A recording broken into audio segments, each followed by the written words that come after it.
Hi guys,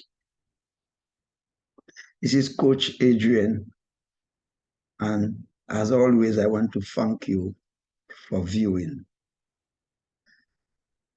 In this clinic, I want to bring to your attention two headlines, 1 year apart, from a prominent newspaper. The first headline reads like this: heat waves are hitting around the globe. Scientists say climate change is making them more frequent. That was in July 2022. The second headline, I quote, scientists say Arctic warming could be to blame for blast of extreme cold.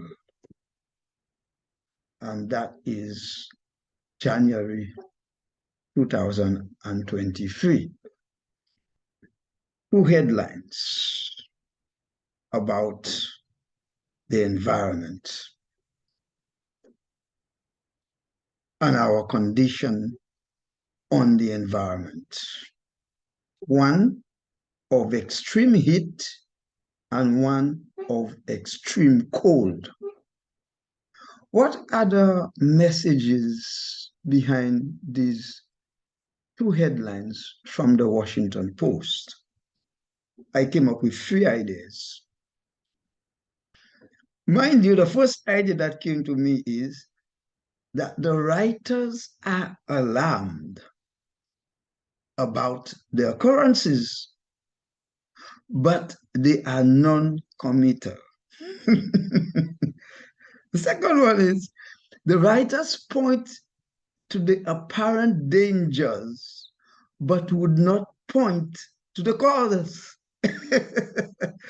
And the first thing that came to me, I think personally that personal risk avoidance is taking precedent over collective risk mitigation. In other words, the writers would not put themselves at risk, though they give us the report. But at least the United Nations Environmental Program takes a position, and I like that. The United Nations uses the term climate change to refer to long-term shift in temperatures and weather patterns. They argue that if the temperature change and the weather pattern continue to change over a long period of time, then it can be referred to as climate change. They further explain that these shifts may be natural, but since the 1800s, and many scientists believe that, human activities have been the main driver of climate change, primarily due to the burning of fossil fuels, as we know, like coals, oil, and gas, which produces heat-trapping gases. In fact, together with them, scientists agree and they explain that more of the sun's energy is being trapped in the Earth system. So today, more of the Earth's energy is being trapped. So that explains the level of discomfort and the heat waves globally. And they continue to say that this extra energy is warming the atmosphere, the ocean, the land, and causing widespread and rapid changes in the atmosphere, in the ocean, and in the biosphere. Now, mind you, people are divided on the issue. People are divided. People are divided on whether it is man's fault that we are experiencing global warming. In fact, a section of the population deny we are experiencing global warming at all. From a biblical standpoint, I argue and I suggest perhaps that the present crisis, environmental crisis, the whole problem with the heat waves, rising temperatures, perhaps it is part of the signposts that Jesus pointed to, the signposts that would make us uncomfortable with our comfort level where we live, the sun heating, and the coolness we feel. And if you read the book of Matthew 24, one can get an idea and perhaps make an association. Did you know that Christians see themselves as stewards of the earth? Yes, they do. In fact, Genesis, the first book of the Bible, the book of beginnings, says in chapter 1, verses 26 to 28. And I want you to note that in verse 26, God the Father is speaking. And in verses 27 and 28, the conversation and the action refers to the action of the Godhead. That's what the Hebrew Elohim. And it is a plural form. Note carefully the use of the word us and our repeatedly. I just said this en passant. So in verse 26, Genesis 1 says, God the Father is speaking. Now let us conceive a new creation, humanity, made in our image, fashioned according to our likeness. That's what he said. Let us conceive a new creation called humanity, made in our image and fashioned after our likeness. And let us grant them authority over all the earth. That is over the fish in the sea, the birds in the sky, the domesticated animals, even small creeping creatures on the earth. We give them power over that, responsibility for that. Verse 27 says, so the Elohim, the Godhead, is involved now. So God did just that. I like that translation. He created humanity in his image, created them male and female. Verse 28. Then God blessed them and gave them this directive. And I quote, be fruitful and multiply, populate the earth. I make you trustees of my estate. So care for my creation and rule over the fish and the sea, the birds of the sky, and every creature that roams the earth. So God did not only make man in his image and likeness, but he gave him trusteeship over the environment.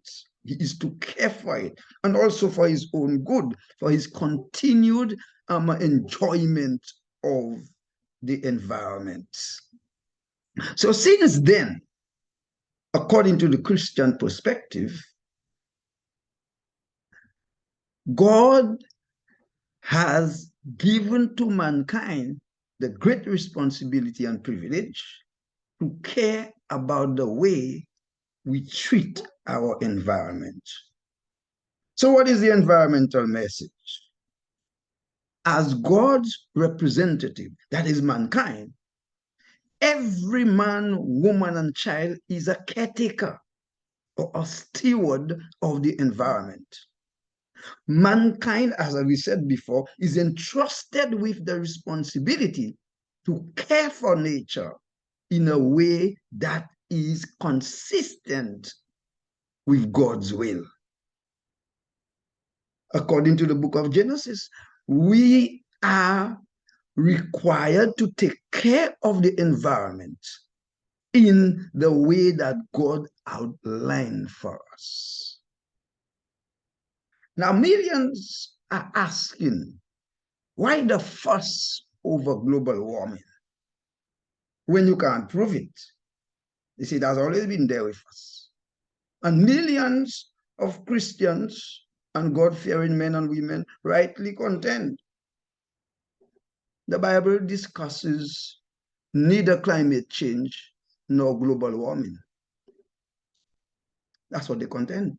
Frankly, I am yet to find a verse in the Bible on this topic.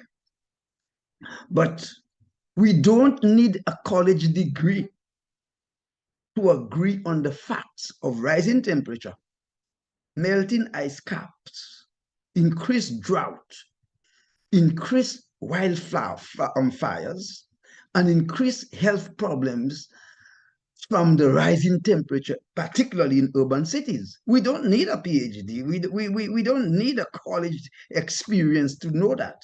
So outside of the turf war, the Bible teaches that irrespective of geography, politics, status, ethnicity, every man, woman, and child is under obligation to be a good steward of God's creation, because the entire world belongs to him. That's what the psalmist says, Psalm 24, verse 1.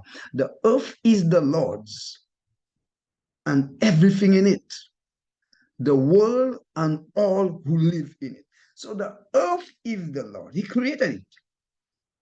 It belongs to him. And we belong to him likewise. Even some people don't want to think so, but that is what the Bible teaches. So since we have been given the earth, God has given the earth to us, as we said before, it is right for us to take care of the planet and do what we can to make it a healthy place. Mind you, individually, we are not able to assume control of the planet, but we can make changes in our everyday life that protects the environment. But stop and think. Just stop and think. Activities such as recycling, cutting down fossil fuels, buying energy-saving light bulbs are small ways to help take care of the environment. You just bring to my mind a Trinidadian Calypsonian called Baron. And Baron made a hit. It's a very popular hit song that is played whenever we are talking about the environment in the Caribbean. It says, Mother Earth is crying, stop the pollution. And we always end our clinics by reminding ourselves of the two principles that help us make wise decisions, irrespective of the turf war. Wrong is wrong, even if everyone is doing it. Right is right, even if no one is doing it. Truth is truth, even if no one believes it. And a lie is a lie, even if everyone believes it. And we always end with our word to the wise. Our word to the wise comes from the Apostle Paul in his book to the Corinthians, 1 Corinthians. We're looking at chapter 4 and verse 2. We can apply it to our environmental issue. In verse 2 of chapter 4, he says, 1 Corinthians, those who are trusted with something valuable must show they are worthy of the trust. I like that. People who are trusted with valuable responsibility like the care of the environment. We must show ourselves worthy of that trust. And God appointed us trustees of the environment. For more information, visit my website, www.goadrians.com.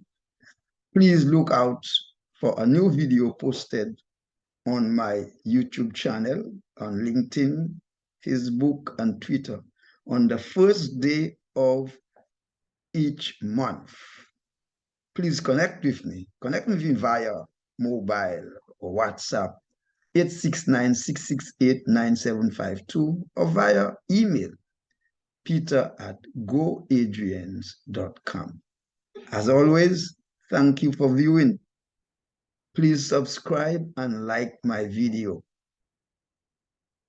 Hey guys, the change starts with you. The change starts with you. Thank you.